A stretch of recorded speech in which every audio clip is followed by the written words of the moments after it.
Hey, what's up, YouTube? Peace, prosperity, gratitude. This month is Mental Health Awareness Month, and yesterday was National Depression Screening Day. Today, I'm going to share with you a few things about depression and mental health among Black Americans. And I am passionate to share this video because some of the things we don't really talk about on our way to financial riches, for wealth, for daily grinding, or even just survival. So I'm going to do that by first presenting a few statistics about mental health, specifically depression among Black Americans in the country. I'm going to share a few tips, probably about four or so things that we want to think about and things that we can do in relation to reducing what I call risk factors, specifically stress. And all a risk factor is something that's associated with or contributes to some health outcome, and in this case, is depression. And then again, I'm going to just leave you with a few things that you can do, hopefully to kind of help reduce or meet and mitigate depression and depressive symptoms and the impact that it has on our health, right? And so myself, a little bit about me, I'm an associate professor at Yale School of Public Health in the Department of Social and Behavioral Sciences. And my purpose in life is to inspire and empower people to fast track their way to health, wealth, and prosperity. So I'm going to jump right in. So approximately 17% of Black Americans in the United States report any mental illness, right? And so these are thinking about things like getting up late, having a hard time getting out of bed, having a hard time performing certain functions, extended periods of time where they were in states with low mood. And so that's around 7 million people in the US, right? But we know that number is underestimated because one, right, there's a problem with screening in terms of getting access. So we know historically Black Americans and Black people in general have been excluded in terms of the healthcare system. There's been discrimination. There have been a lot of barriers essentially. So we know that that number is underestimated for those reasons.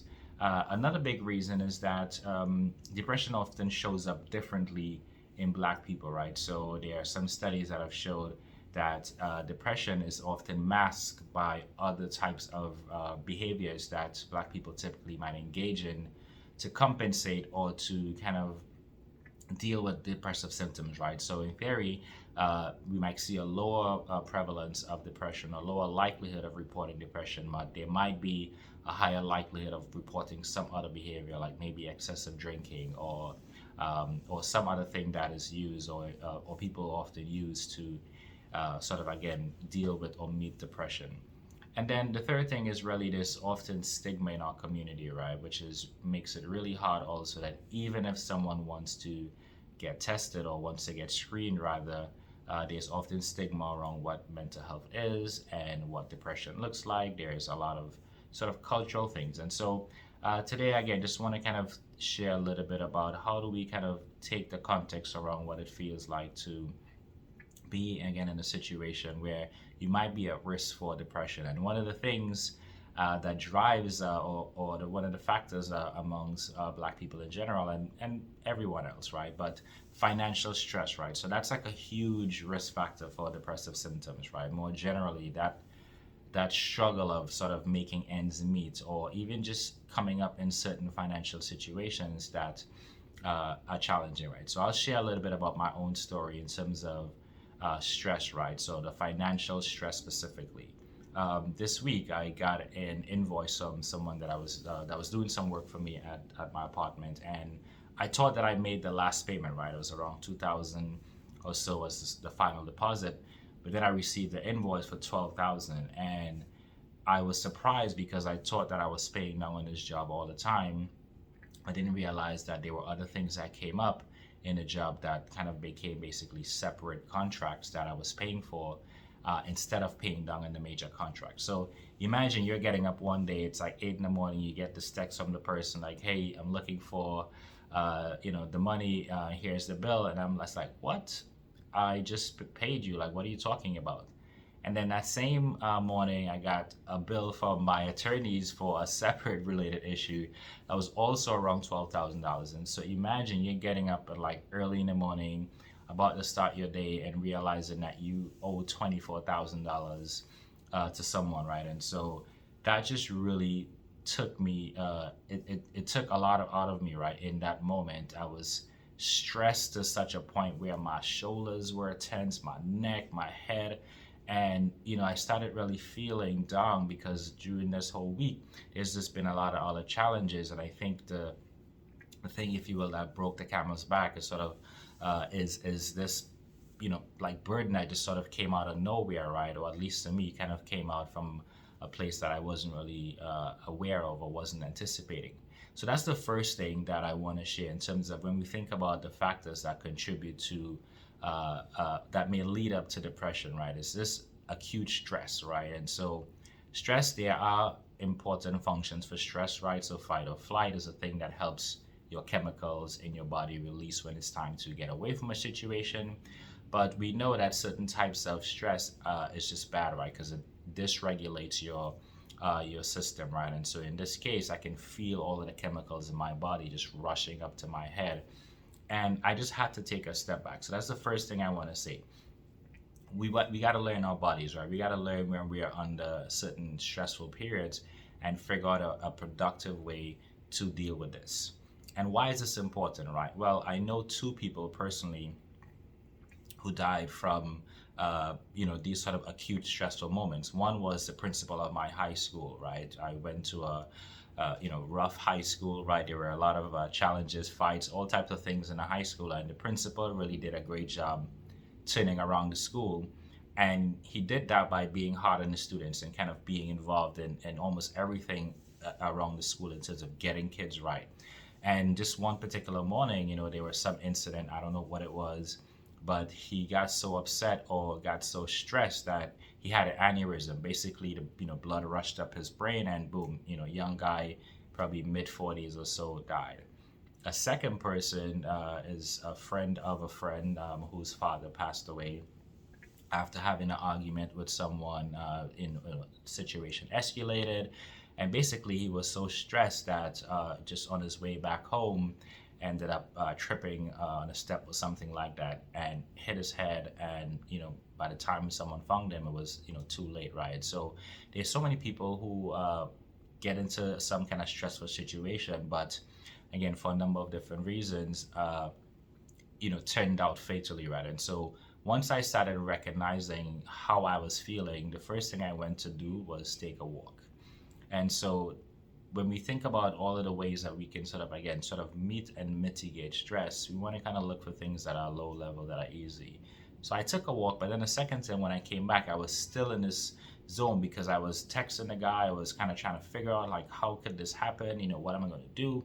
And it came to a point where I went to bed. I couldn't even get up to do anything else for the day. It was around like 11 in the morning, and I just went to bed. I couldn't function. I couldn't do anything. I just went to bed. And I think I got up like after 3, and was still kind of in a state, if you will, right? And so, but the rest helped, right? So just getting that little bit of rest sort of helped calm myself down, right? Take my mind off this, allow my body to reset. But it was something that I identify, and perhaps just based on my experience and knowing a little bit about stress and what it looks like. So that's the first thing you want to do. Basically, just really learn your body and learn to kind of figure out a way to meet that stressful situation in a way that is conducive to health, right?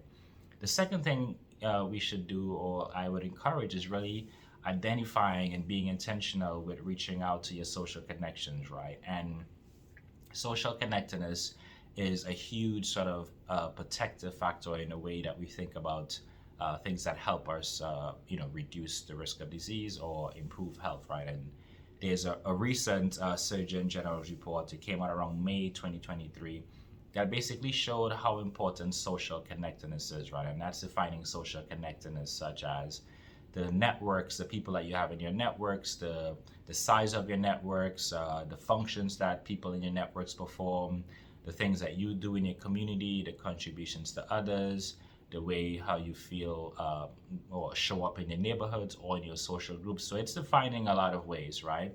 But basically the report, two things that was really powerful in that report is it showed that social connectedness, right, the effects or the impact on mortality is equal or as great or even greater than the impacts of binge drinking, as well as even smoking several packs of cigarette a day. So if you think about that for a second, right? Basically, we think about the things that contribute to early mortality. We know something like smoking, right? Of course, with your lungs, right, and will contribute to poor health. We know the same for drinking, right? Excessive drinking and lead to things like cirrhosis and alcohol poisoning, etc., that would contribute to early mortality. But here's the statistic showing us that having social connections, right, reduced the risk of mortality, right, for in among the same magnitude or even greater than, again, sort of cutting out cigarettes or cutting out drinking. So all that's to say is that the evidence is clear that social connectedness has a big impact, right? So why is this important? Why am I saying this? Well, once I got the news around the money, two things that I did. I spoke to actually a friend of mine early in the morning who, as we started to talk, I realized was going through a similar situation, right? Some financial, stressor that she experienced. But from a perspective, the person or the people that I spoke to were folks who, one, I was able to kind of pour into in terms of pouring the word of God or pouring some type of life or positive life giving testament statements conversation. And similarly, that they were also able to pour into me. And so while we think about social connectedness, I want us to be specific to think about what I call spiritual social connectedness, right? Or people who can pour into your life in a positive way that gives life, right? So oftentimes you might share this news with someone else and that person may not have anything positive to say or may just listen to you and try to console you or give you advice. But I think in those situations, it's really important to kind of have someone who can pour into you and likewise you can pour into. And so going back to that same example with my friend, I found out that she had spent like way much more money than I had in a similar situation doing renovations with our house. And it turns out that the problem that she paid over $100,000 to fix, and had to like leave her house and come back and all that stuff. The problem showed up, right? And I was just like, oh my God, this is crazy. So we had this moment where we were both kind of going through this real financial stress as something that was affecting our health. And we were able to kind of talk to each other, share the word of God, as I said, kind of share the testimonies and really help encourage each other, lift each other back to a space where we're able to kind of go do what we need to do to take care of our families and to take care of the day. Similarly, later on during the day, again, just sort of still processing what was going on, I still had a hard time dealing with it and it was affecting me mentally.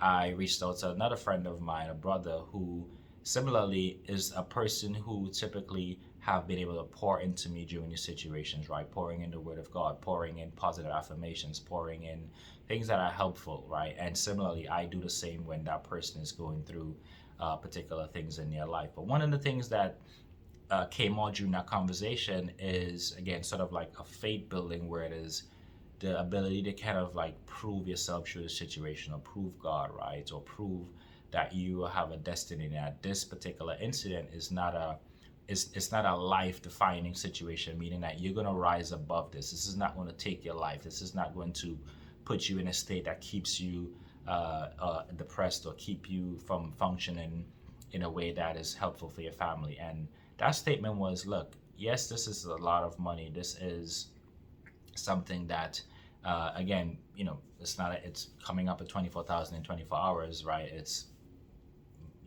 difficult, right? It's stressful. It's a lot.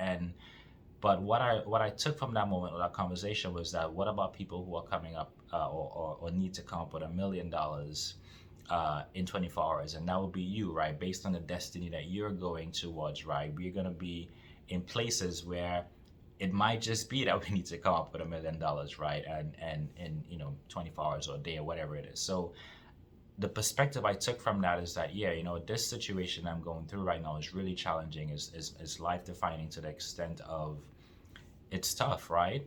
But I also kind of received that positive word that this is not the end of my journey, right? This is not where I'm meant to stay. I'm meant to be in a place that's greater. I'm going to be in a place where financial riches are abundant, right? Where, again, like we're dealing with so much money that this particular incident would seem quite trivial when we get to that stage, right? So it's the preparation, mentally, the mindset to be able to kind of step back or let go and let God, if you will, right? In terms of being able to find a way to meet this particular situation, right? Because it's preparing you for when you get to places where, again, it involves maybe perhaps a larger sum of money, right? So it's really, again, the conversation that poured into my spirit, allow me to kind of free myself from the burden of trying to figure out why did this happen? How did I get into this? Did somebody cheat me? Did somebody rip me off? Like all of the things that typically would be things that keep us in this state, right?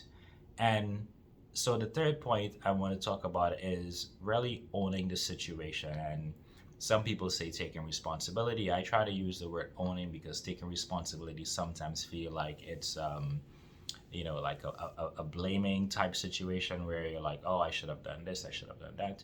And I say owning because there's something that we have to learn in this, right? And when I look back at my specific incident, right, during that day, I was sort of, again, just searching for ways to kind of clear my mind, figure out a way around this. And I was reading a book that talked about the law of non-resistance. And it was quite counterintuitive because throughout the day, I really just wanted to fight with the situation, right? I wanted to kind of figure out, well, what are the ways that this person, kind of maybe ripped me off or kind of, did something that wasn't transparent or whatever it is, right? I started figuring out ways to kind of blame the attorneys, like, why is my charges or my fees, why are their fees so high? Like, they didn't even do anything to help me in my situation. Like, so I started looking, and the more I started doing that, I realized that I was getting back in this state of like mental distress and, kind of going in these sort of, kind of, again, like it was just really, it was starting to get stressful again. But this particular book talked about the law of non-resistance, which is saying that, look, we can fight our situations as much as we want, but in reality, it isn't really helping us, right? It's kind of actually creating more friction and creating more anxiety, more drama, right? And that's good. That's actually keeping us in that state because we are not freeing it, we are not loosening it mentally.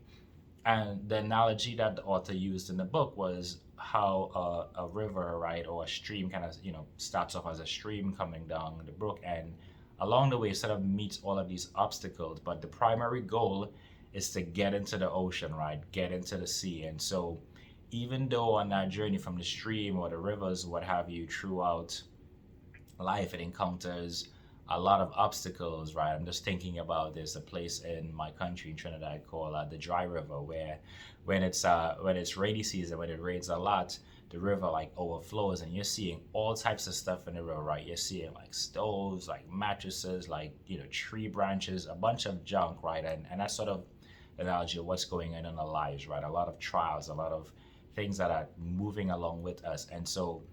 But the primary goal of the river, or all rivers, is to get out into the ocean. And sometimes when the water actually gets out in the ocean, you don't even see these things that were flowing along with it, right? You don't see the fridges, you don't see the old stoves, the mattresses, the branches. Somehow, somewhere along the path, right, those things seem to dissipate on its own. So when we think about the law of non-resistance as it applies to the situation, what I took from that was that, look, I can work with where I need to go in terms of what's my destiny, what's my purpose, what do I need to do in life more general, right? What is the big step tomorrow, and work towards that. And as I start working towards that, as I start putting my mind on focusing on how do I get to this next place in life, right? How do I get to this next step?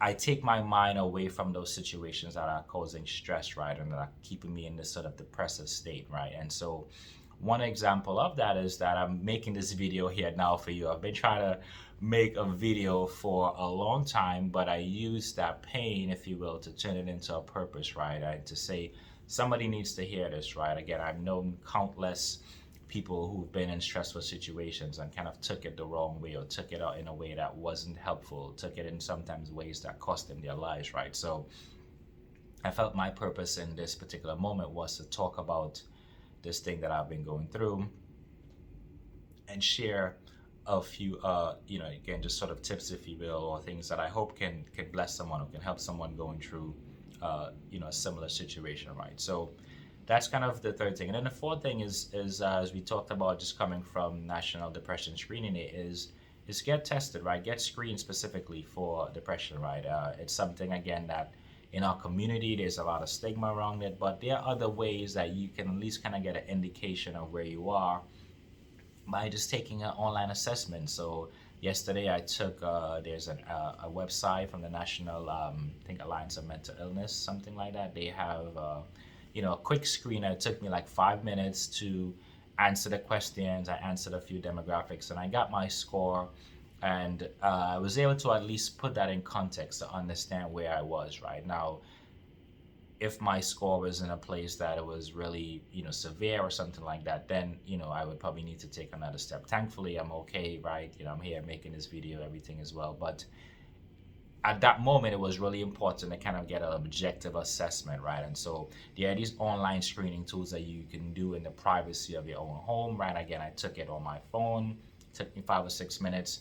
And so that's what I want to leave with you today, right? Depression is serious, right? We know that the impacts of mental health, and again, I'm using the word mental health sort of more broadly, but I know it's sometimes reserved for much more serious things like schizophrenia or bipolar disorder, other things. But more generally, just thinking about depression, depressive symptoms, it really affects our health, right? The population, as mentioned, 17% of Black Americans reporting any mental illness, right?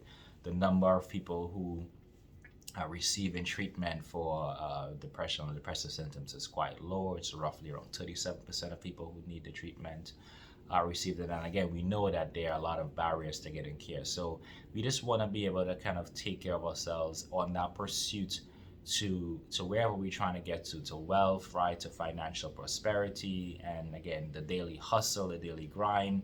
It's great to move and work towards your destiny, but we also want to be mindful that our health is our wealth, right? I know we've probably heard that a lot of times, but truly your health is your wealth. If you can't make any progress in life or towards your financial goals if you're not healthy, if your mental state is in a place that is that again is just taking away life from you. So that's kind of what I have for you today. I'm going to be sharing more videos as the days and the months go on, but I just really wanted to come out there and just sort of share a little bit about what I know, what I do. As the scripture says, to whom much is given, much is required, right? So again, just sort of sharing National Mental Health Awareness Month, National Depression Screening Day, right? Just thinking about tips that you can take to improve your health, right? And again, one, sort of learning your body, recognizing when you're experiencing those acute forms of stress, right? And working to take a step back when that situation is going on, right? Whether it's going for a long walk, whether it's taking a nap if you can, whether it's sort of putting on fragrance or engaging in aromatherapy. That's something I actually do a lot. I like specific scents that help me lift my mood, help me take away some of the things that are disturbing me in my mind. So that's one thing. The second, again, just sort of your social connections, right? And not just anybody you can talk to, right? Really work to be intentional, cultivating what I call spiritual social connectedness, right? These are the people who can pour life into you, right? Can pour words of encouragement, can really talk and speak to your destiny, even when you're facing a difficult situation, right? And the third piece is, again, sort of owning what happens and looking for the life lessons that you could take from this particular situation, right? In my case, I learned about the law of non-resistance, and a second part that I wanted to sort of leave real briefly is taking away what do I need to do differently the next time, right? But not in a judgmental way of like giving myself stress or like blaming myself, but really looking at the situation. I could have engaged differently with the people that I was working with. I could have stopped certain things early. I could have probably changed attorneys a lot earlier. I could have done so many things. But again, this is not to blame myself. This is to say, you know what?